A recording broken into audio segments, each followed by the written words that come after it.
Okay, everybody, here we go. It's me, Gregory Mannarino, Sunday, March 16th, 2025. My newest segment of Markets Look Ahead. And people, we have a big week coming. We are beginning tomorrow a new trading week with a new war.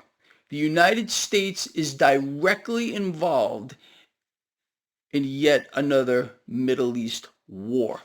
We're going to talk about this, what it means for the markets and economy. Obviously, this goes way beyond the markets and economy, um, but we're not going to cover a lot of that today. What I want to focus on mostly here is what we can expect with regard to, again, the markets and economy. So let's just start off with this. As you know, I mean, this is everywhere right now. Trump ordering large-scale strikes against Yemen's Houthis. Now, this is not just a one-off. President Trump has stated directly, in fact, vowing to use, I'm reading this, overwhelming lethal force to achieve our objective. Our objective. Let me know what our objective actually is. There was no presidential address to the nation, which you would expect in with something like this, but he did post on Truth Social. Okay. Lovely and fantastic. This obviously is going to create a certain amount of uncertainty in the market. We're going to cover all that. I made a list of things that we need to pay attention to. So just real quick, this is yesterday when it just had started. President Trump has ordered waves of airstrikes on Yemen's Houthis. The United States has launched, according to President Trump's quote, a decisive and powerful wave of attacks on Houthi rebels. Again, President Trump went on to say he is vowing to use overwhelming lethal force to achieve our objectives. This is going to be a sustained U.S. military bombing campaign. Okay, now before we even discuss this new kinetic war with no end, you have to understand. And let me just say this real quick. For those of us who maybe follow this stuff a little bit, um, I'm sorry to even chuckle about this, but it doesn't work. These Houthis, whatever these people are, whoever they may be, uh, they're pretty resilient, and they have stood the test of time here. And I would be willing to bet, unless President Trump intends on literally flattening Yemen as a whole, and even with that, the Houthis will probably still go on. It doesn't work. The definition of insanity is doing the same thing over and over again, or maybe one definition of insanity is expecting a different outcome. Are you expecting that this new war that we are in, and this is a new war, kinetic war, we're already in an economic war globally, now we're in a kinetic war. Are you expecting this to really stop the Houthis, honestly? Or are you expecting this to possibly escalate moving forward here? The Houthis that President Trump is claiming, and this really may be true, is a proxy of Iran, and this is obviously a warning to Iran. Do you think Iran's going to just back down here? Or do you believe that there's a possibility that Iran could retaliate, wreaking havoc on global energy supplies? So we already know supply chains are going to be disrupted via the economic war, the global economic war that we are in, this trade war. And it's an interesting dynamic to think about. So right now, I mean, moving into next week, starting tomorrow, the United States, we're entering this week with regard to the markets with a new kinetic, sustained military campaign. A direct military and campaign by the United States. Okay, a global economic war. I was writing this stuff down. We're already in a rapid economic downturn. U.S. is being isolated, and the dollar is becoming irrelevant. That's how we're starting the week off. I want you to consider these things. Now, I had a whole other thing I wanted to talk to you about, but I think this is pretty important. So let's now focus on, and I was just writing some stuff down. I'm going to cover this with you, what I believe is the effects of what we're about to see due to this new war, this new kinetic war. It's kind of funny. How many of you recall me many, many months ago saying that war would not stop no matter who they selected to sit behind the resolution? Greg, you don't understand. President Trump is the peace president. He wants peace. I said this was laughable and we were going to see more war. And here you go, man. Of course, this was carried out on a weekend. This is to protect the stock market, at least an attempt to protect the stock market. Invariably, this is the way it is. 98% of the time, they carry out these events on a weekend to let the market digest it first. You understand? The market comes first before everything. You don't matter. Again, there was no presidential address except for Truth Social. No, President Trump did not have, in my opinion, the common courtesy to address the nation, to explain why we need this now. That's because you don't matter. You understand? Their agenda, he already referred to this, is kind of interesting, and I want to know what you think about this. To achieve our objective, is he referring to Israel? Who is he referring to here? Our objective. I find it kind of offensive. Actually, I would expect this from President Trump. No direct address to announce that we are now engaged in another sustained military campaign. Truth Social, you think that was enough? Really? A real president would have came out on national television and laid his case out for the American people why we need to engage in yet another undeclared war. We don't declare war anymore. So they could kind of try to cover it up, of course, here. But then what else did you expect in this environment here? But with regard to what we can expect here on an economic and market basis, it's pretty obvious, and I was sketching out a few things. Number one, okay, so obviously this is a no-brainer. I'm just going to read to you what I wrote down this morning. So obviously, sustained military operations require potentially many hundreds of billions of dollars of funding. Where does the cash come from? We don't have it. Is it the funds from Doge that are going to be used, or is it going to come right out of the Federal Reserve, who's willing to fund everything? All wars are banker wars. We understand that.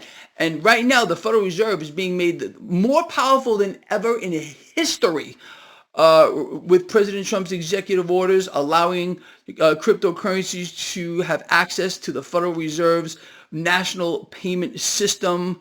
The potential for this Mar-a-Lago Accord, this debt restructuring scheme, which is likely going to happen here, which will do nothing but, of course, make the Federal Reserve monumentally stronger. So here we have another mechanism to empower the Federal Reserve, because the Federal Reserve is going to have to fund this to the tune of many hundreds of billions, maybe trillions of dollars, depending on how long it takes for President Trump, whoever he's referring to here, to achieve our objective.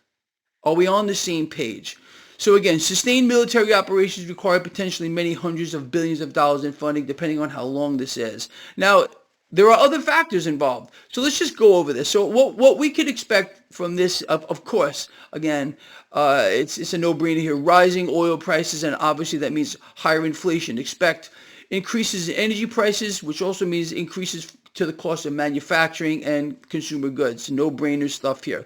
Now, global instability often leads to stock market fluctuations. Now, I started a new thing just over this weekend, a weekly trade. And I tell you exactly how to trade it. Not just, hey, this is my stock pick. If you go to my website right now, traderschoice.net, there is a link in the description of this video. I have a weekly trade, which I'm going to be doing. I'm going to advise you to not engage in that trade. Do not engage in that trade, because we have no idea how the market is going to react to this tomorrow. We'll see first. We sit back, we wait for the right time to strike. You understand? So geopolitical instability often leads to stock market fluctuations, impacting, obviously, investor confidence. Now, I hate even saying this. All right. Defensive sectors like of course, energy, okay, as an investment. Defense contractors, of course, will benefit, but also technology, consumer discretionary, and financial stocks could benefit from war. Could benefit from war. Amazing, just amazing, isn't it? It's an incredible thing to see. Obviously, we have to think ahead. We don't just live in the moment like animals or like dogs. or like children who you don't think ahead. So thinking ahead here, we have to consider there is a potential for a retaliation from Iran. This is all about Iran. President Trump is sending Iran a direct message. He already threatened Iran. He said, "You will stop backing Houthis, or else." Or else what? Okay. So we'll see. This could lead to a wider conflict in the region, further threatening economic stability and obviously the stock market. Now, we have to consider if this gets worse, right? Or should we just not consider that at all? If this escalates and is sustained, which it will be, of course, consumer sentiment may decline, leading to reduced spending, which drives a large portion of the United States economy. In fact, 70% of the U.S. economy is driven by consumer spending. Now, uncertainty in global markets could cause a further slowing of economic growth, impacting hiring and business expansion. Now, if Iran were to retaliate in response to U.S. airstrikes in Yemen, the most likely targets would be what? Obviously, it's a no-brainer here, U.S. military bases in the Middle East. However, it could go beyond that. Iran could potentially cripple global oil supplies, missile or drone strikes on oil refineries, pipelines, any of this stuff here. And they've done it before. This is not speculation what I'm saying here. This is something that we've seen. We should also consider the fact that obviously Iran has a cyber attack ability here, and they could use cyber attacks against the United States, financial institutions, infrastructure, government agencies, banks, cryptocurrencies, power grids. I mean, you name it, across the board. Now, look, man, I could go on and on about this. I did write more, but I think that's where I'm going to leave you off right here, people. I want to hear from you on this. Do you believe that the American people as a whole deserved to have President Trump come out yesterday on international television, or at least national television, and explain to the people why we need this new war right now? Or is it okay that he just posted it on Truth Social? What's your take on that? Me, any real world leader engaging in yet another war should have the common courtesy to go out on national television and explain his case. We did not get that. We don't matter. You understand? Does this yet again allow you to understand that you don't matter, that there is a whole other agenda going on here? If you don't like my tone, you think I'm putting down President Trump, that's because you can't handle the truth. And that ain't my problem, man. That ain't my problem. It's your own personal problem.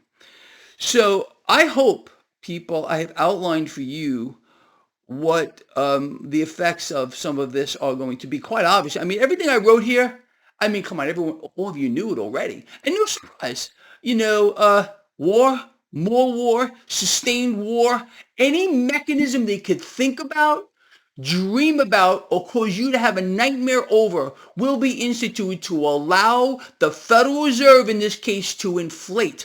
I've been telling you guys and girls this for 10 years. You think it's going to stop? What this actually is another mechanism to empower the Federal Reserve. We do not have the cash for this. Potentially hundreds of billions, maybe even trillions of dollars for another war. Did you believe, honestly, really, how many of you believe? And it's okay if you believe this because you were duped, that we would not see more war. Did you really think that this was going to be it? President Trump was going to sit behind the Resolute desk, wars were going to end. Did you really honestly believe that? Because if you did, you need to sit back and reevaluate where your mind has been put. You have to understand, there's a psyop going on here against the people of the United States, especially here. It really is a counterintelligence program against the people, and you've been brainwashed in many, many ways. War can't stop. War, the lead up to war, the build up to war, or kinetic war itself, what we have now, generates more cash, or the need for more cash created out of nothing, than any other endeavor on the planet. Nothing even comes close to this. And again, this will vastly empower the Federal Reserve. The Federal Reserve, All central banks have but one product. Their product is debt. The more debt they're allowed to create out of nothing or called upon to issue, the stronger they become, not the weaker. What we're seeing here is every mechanism in place that you could dream about right now to make the Federal Reserve much stronger than it already is. I hope you guys and girls are really starting to understand what's happening. Whether you've been put in this box, the blue box, or the red box over here, you should be in your own box. You understand?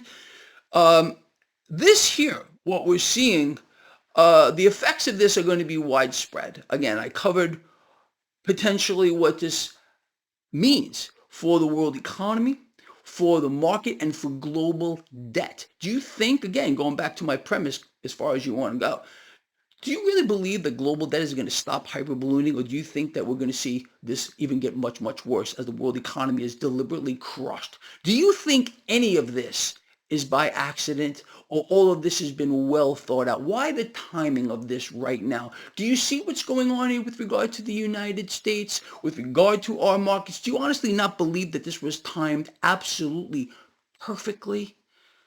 Really? I mean, it's so obvious, right? It's so obvious when you think about it. But you have to understand they're playing a game, and we are the pawns in this game. If we don't start to push back, and I don't care where you sit here, what you're seeing now is going to get a lot worse. I've already told you.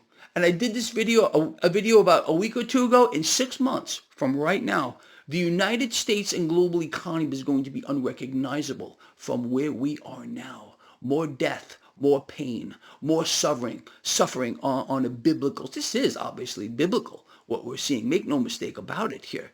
Uh, World War III has already started. It started a while back. I've been telling you this for the longest time. The economic war that we are in right now, that's going to worsen as well.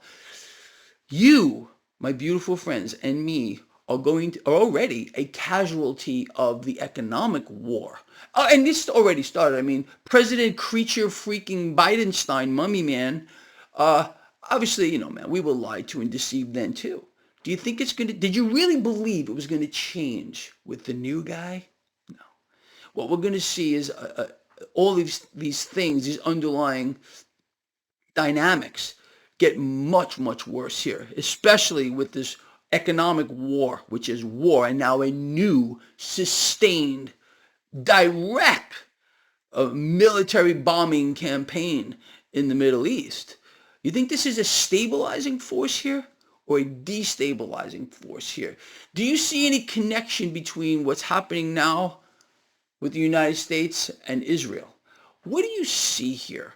Um, I want to hear from you on this. Do you agree with what I am saying here, or is Greg completely out there? Greg does not know what he's talking about, because I get a lot of that. Anyway, guys and girls, I think we're pretty much on the same page here. Um, People, we got to come together, man. I don't know another way to tell you. We're being destroyed. We're being wiped out on a literal sense, I mean, across the board. And this is not going to stop. If you're expecting wars to stop, spending for war, again, think about what I told you. No other endeavor on this earth generates a need for more borrowed dollars than war. War will not stop. War is the business, really, of the U.S. government. And the job of the U.S. government is not to, obviously, the job of any government is not to support its citizens. It's to survive itself, to propagate itself. And that means you lose. You understand? I really hope you get it, man. I really, really do. And I know there's some people here that are still locked in a delusion.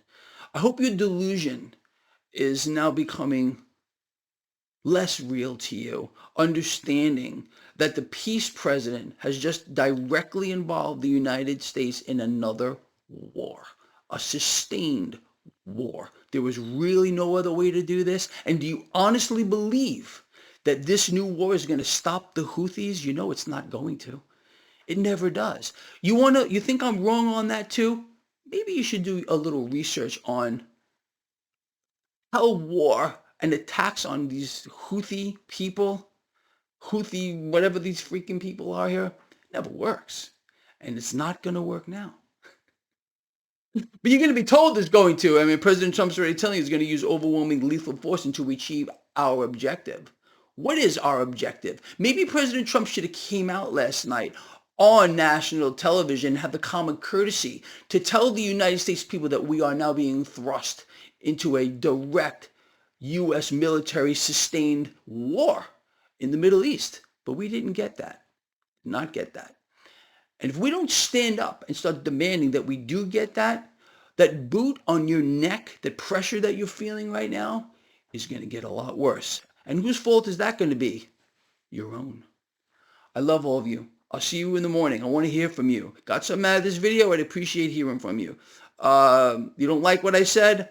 Okay. Tell me where I got it wrong. I am willing to learn. Okay. I will read through the comments, guys and girls. Please share the video. Get it out there. If I've earned your thumbs up, I would appreciate that too. And again, one more time, do not engage in my trade of the week. Link in the description of this video if you want to go look at it. Don't do it. I am telling you to hold off. Wait. This is a whole new dynamic in play. We need to sit back and see what happens, how the market reacts. Let's just sit back, man. Okay? Market ain't going nowhere. You got it? I'll see you tomorrow.